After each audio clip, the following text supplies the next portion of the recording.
Hola, bienvenidos a este tercer video. En este video a mostrar una aplicación de estas pruebas no paramétricas basadas en permutaciones y basadas en las sumas de rangos.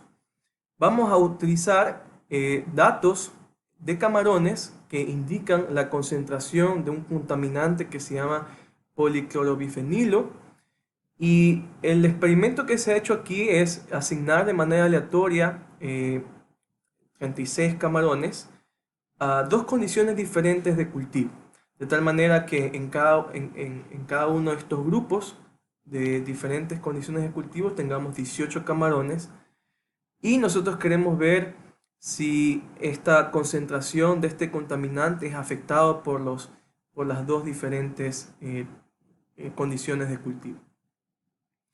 Entonces los datos los tenemos aquí. Son estos datos shrimp2. Tenemos aquí un archivo rdata. Entonces cargamos los datos en R y podemos entonces, si deseamos visualizarlos, los enviamos a la consola y aquí vemos las diferentes concentraciones de este contaminante. Vemos aquí esta columna PCB, las concentraciones de este contaminante y el grupo al cual pertenece cada una de estas observaciones. Por ejemplo, esta primera observación tiene un valor de contaminante PCB de 29.7 unidades, y este camarón pertenece al grupo 1, al grupo con esta condición de cultivo. Acá, por ejemplo, vamos a tener en esta observación tenemos un camarón con una concentración de contaminante de 41.6 unidades, y este camarón pertenece a la segunda condición de cultivo. Al leer los datos, algo importante es revisar que se encuentren en el formato correcto, y vemos que la concentración de PCB está en formato numérico, por lo cual es correcto, mientras que el grupo está en formato numérico, algo que no es correcto, por lo cual tenemos que convertir esta variable group, la tenemos que convertir a un factor en R. Entonces eso es lo que hemos hecho aquí. Estamos aún manipulando nuestros datos, ajustando todo para tener los datos en el formato correcto. Entonces aquí transformamos esa variable group a un factor, y ahora si visualizamos los formatos de las variables con esta función str o strings, vemos que efectivamente hemos convertido esta variable group a un factor. Podemos calcular el tamaño muestral total en la muestra combinada de los dos grupos, y sabemos que hay 36 camarones en la muestra, pero calculamos automáticamente en nuestro data frame el número de observaciones en la muestra combinada. Entonces, en un primer paso podemos evaluar los supuestos paramétricos, principalmente aquel de la normalidad, para ver si podemos usar la prueba T paramétrica, que asume que los grupos, las muestras en cada uno de estos grupos provienen de una distribución normal para cada grupo. Entonces aquí graficamos, por ejemplo, podemos realizar gráficos de caja para el grupo 1. Aquí graficamos también la media muestral en el grupo 1 de concentración PCB, y podemos hacer lo mismo para un gráfico de caja para las observaciones de PCB en el grupo 2. Y vemos aquí que tenemos, ciertamente no hay simetría en las distribuciones empíricas. Cuando vemos a estas muestras, vemos aquí unas observaciones en el primer grupo que son potencialmente atípicas, y aquí también vemos otras dos observaciones que están un poco alejadas de la mayoría de las observaciones. ¿Qué más podemos hacer para explorar la normalidad? Podemos hacer, por ejemplo, un gráfico cuantil-cuantil, en donde graficamos los cuantiles de la muestra con los cuantiles teóricos de la distribución normal estándar. Entonces podemos hacer esto para el grupo 1, y podemos comparar los puntos que obtenemos en este gráfico de cuantil-cuantil con la línea diagonal con intercepto 0 y pendiente 1. Que para el grupo 1 podemos hacer lo mismo para el grupo 2. Y ahora sí analizar estos gráficos. Entonces, por ejemplo, para el grupo 1 vemos que ciertas observaciones se encuentran más o menos sobre esta recta diagonal.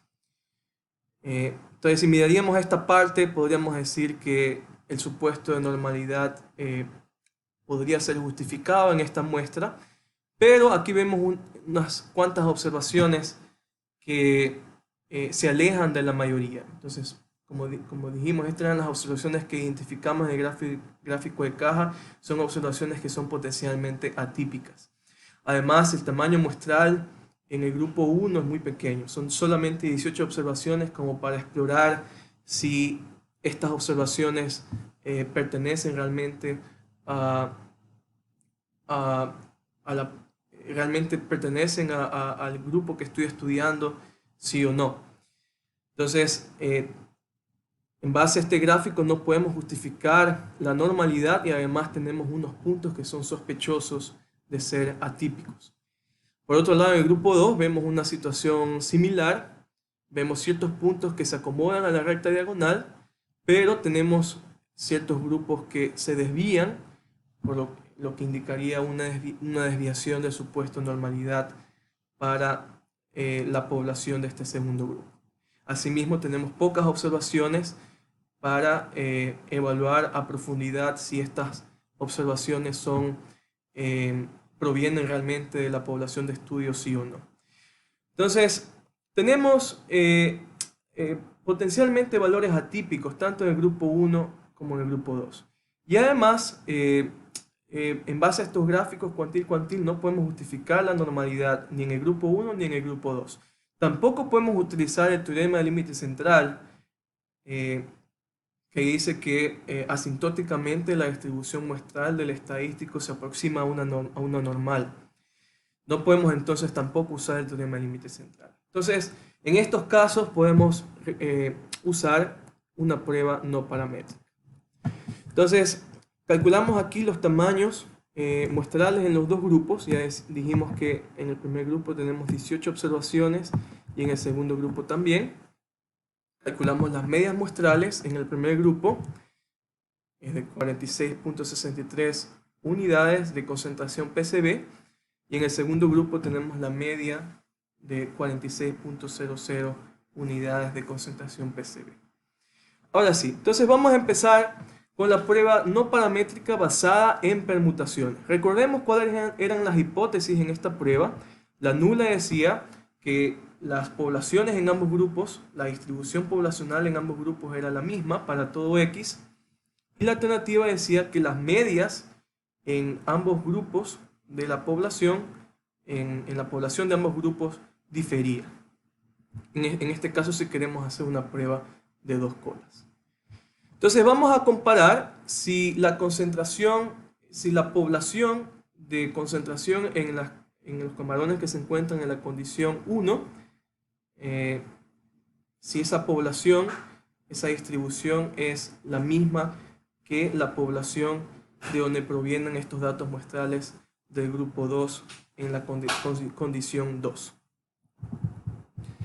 Entonces, en la prueba basada en permutaciones, nosotros usamos el supuesto de que usamos la hipótesis nula, lo que nos dice la hipótesis nula, de que estas muestras provienen de una sola población. Entonces no hay distribuciones distintas para los dos grupos, sino que las observaciones provienen de una sola distribución poblacional, y por ende los valores que nosotros obtenemos no dependen del grupo al cual fueron asignados en nuestro experimento las observaciones. Por lo cual nosotros podemos, los valores son inherentes a la observación, son inherentes a la observación por sí mismo. Entonces nosotros podemos realizar el experimento un gran número de veces. Podemos hacer permutaciones de los valores de concentración PCB en los diferentes grupos, y podemos en cada una de estas permutaciones calcular nuestro estadístico de prueba para las pruebas basadas en permutaciones. Entonces decíamos que para el caso de una prueba de dos colas, podríamos usar el estadístico que prueba las diferencias de medias muestrales en los dos grupos. Entonces, aquí lo que hacemos es calcular, aproximar esa distribución exacta de, de nuestro estadístico de prueba. Aproximamos la distribución exacta bajo la hipótesis nula, porque solamente realizamos 10.000 permutaciones. Si nosotros fuéramos a obtener todas las permutaciones posibles, en este caso, tendríamos la distribución nula de permutación exacta, pero aquí nada más vamos a obtener una aproximación para que el análisis, la computación no sea tan intensiva. Entonces aquí vamos a grabar, creamos aquí este vector de diferencias en donde vamos a grabar las diferencias que hemos calculado. Y luego en un for loop vamos a ir realizando las permutaciones. Como bajo la hipótesis nula todas las observaciones provienen de una sola distribución, podemos hacer permutaciones en ambos grupos siguiendo el diseño. En este experimento que usamos el diseño completamente aleatorizado. Entonces aleatorizamos los valores a los diferentes grupos y creamos diferentes permutaciones de estos valores. Entonces eso es lo que hacemos para cada repetición y luego calculamos aquí el estadístico de prueba en esa permutación. Entonces repetimos esto 10.000 veces y podemos aquí obtener todas esas diferencias de las 10.000 permutaciones. Hemos aquí calculado el estadístico de prueba para esas 10.000 permutaciones. Entonces aquí tenemos una tabla de frecuencias que nos indica cuántas veces hemos obtenido cada uno de estos valores en las permutaciones que hemos hecho. Y así también podemos obtener para la muestra que tenemos, podemos obtener el estadístico de prueba observado en la muestra. Eso es lo que calculamos aquí. Y en la muestra observamos un estadístico de prueba, la diferencia de medias muestrales entre el grupo 1 y el grupo 2 en nuestra muestra es de 0.63. Entonces tenemos que ver en nuestra distribución nula de permutaciones aproximadas qué tan probable es obtener este valor observado del estadístico de prueba o algo más extremo, es decir, obtener el valor P para esta prueba de dos colas. Entonces, ¿cuántos de estos valores del estadístico de prueba calculados en las diferentes permutaciones, cuántos de esos valores de las diferencias de medias calculados en las permutaciones son mayores o iguales que el valor absoluto observado del estadístico de prueba en mi muestra? Entonces de esa manera calculamos el valor P en una prueba de dos colas, en estas pruebas basadas en permutaciones.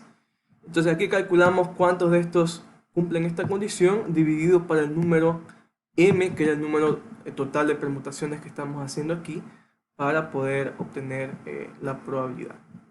Entonces resulta que esa probabilidad, ese valor P de esta prueba de dos colas es del 93.26%, por lo cual podríamos concluir que no rechazamos la hipótesis nula de igualdad de distribuciones poblacionales a un nivel de significancia del 5%. Entonces podríamos también obtener los valores críticos en esta distribución nula de permutaciones, y entonces aquí obtenemos el valor crítico. Si tenemos con un alfa del 5%, el cuantil de esta distribución de permutaciones que deja 2.5% de probabilidad hacia la izquierda, y el cuantil que deja 97.5% probabilidad hacia la izquierda. Entonces los cuantiles son menos 14.16 y 14.32 respectivamente, por lo cual vemos que la distribución nula de permutación es simétrica. En el próximo video terminaremos este ejercicio de las pruebas basadas en permutaciones y también haremos la prueba basada en la suma de rangos.